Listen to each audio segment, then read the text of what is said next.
Jacksonville State returning home today, hosting Southeastern Louisiana in a non-conference affair. After a score in the second quarter, the Lions get on the board first. Quarterback Cephas Johnson III throws it across the middle to Jesse Britt, and he comes down with the first touchdown of the day. Lions on top, 7-0.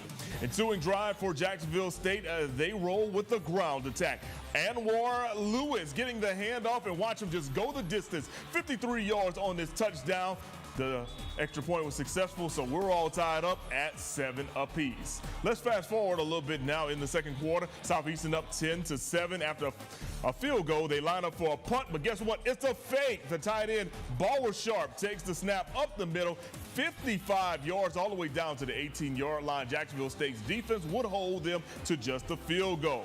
Now the Gamecocks, they only take 4 plays to respond to that field goal. Quarterback Zion Webb makes his longest pass attempt of the game, hurling it down the sideline to Ahmad Edwards. He hauls it in for the long touchdown. Gamecocks on top, 14-3 going into the break.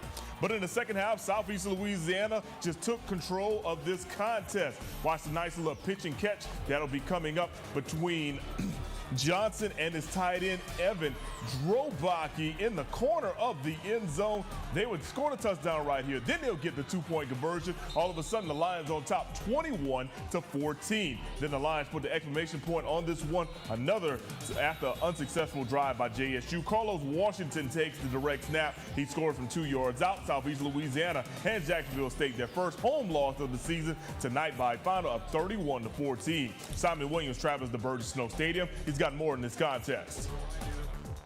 Jacksonville State welcomes Southeastern Louisiana out of the Southland for a non-conference clash on homecoming. Both these teams came into the game top 25 in scoring offenses, averaging over 33 points per game. But that offense never showed up in the second half for JSU as they were held scoreless in what was a 31-14 Lions win. Gamecock quarterback Zion Webb was injured during last week's game against North Alabama. While he was good enough to go this week, he was ineffective. Only 126 yards and just 10 for 22 passing. His best throw of the afternoon was the 64-yarder to Ahmad Edwards back in the second quarter. But a non-existent passing game wasn't aided much on the ground. It's Anwar Lewis's 53-yard touchdown back in the second quarter. No Gamecock runner went longer than 18 yards. Southeastern Louisiana went 5 for 7 in the red zone, and while both teams were under 40% on third downs, the Lions were a perfect 5 for 5 on fourth down. It shows how they were able to be put in position to extend drives.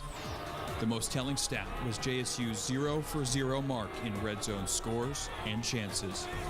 After the game, we heard from Rich Rod. And they didn't do anything differently defensively in the second half than the first half. It's just the execution wasn't there. Well, we got to take this as a learning opportunity for coaches and players, and be mad about it for 24 hours and then learn from it and then get ready for the next week.